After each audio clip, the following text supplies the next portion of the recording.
শোনো, বন্ধু কপকার হয়, চশমাটা পরে বলি বাবা, তারপর আবার এই চশমাটাও স্বাদ ছেড়ে দেবে।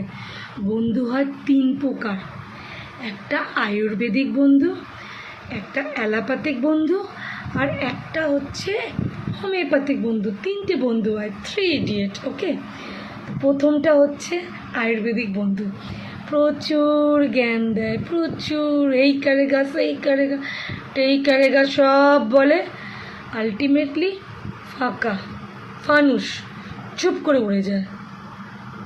সেকেন্ডটা হচ্ছে অ্যালোপ্যাথিক বন্ধু, এ না সব সময় কাজে লাগবে, বাঁদিকে যাবে কাজে লাগবে, ডান দিকে যাবে কাজে লাগবে, ওপরে যাবে কাজে লাগবে, পেছনে যাবে কাজে লাগবে, কিন্তু কখন যে তোমাকে কোথা থেকে বাঁশটা দেবে বুঝতেও পারবে না, কোথা দিয়ে যে ঢুকবে আর কোথা দিয়ে বেরাবে এই সাল ওই সাল করে দেবে তোমাকে।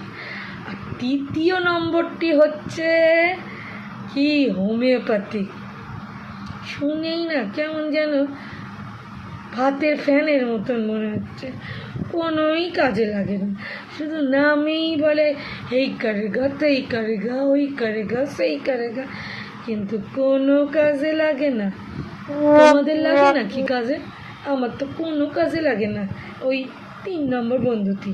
তাহলে বুঝলে না, এইটা কাজে লাগে আয়ুর্বেদিক, অ্যালোপ্যাথিকটা তো এইখান দিয়ে ঢোকে ওইখান দিয়ে বেরোয়, কাজে লাগে না। আর এইটা তো এই কারেগা সেই কারেগা টাই টাই ফিশ কারেগা।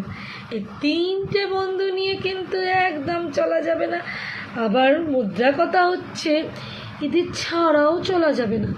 তাহলে এখন কী করা যায়, কি করতে পারি একটু বলবে, একটু জানাবে আমাকে? হায় কপাল, কি যে করি।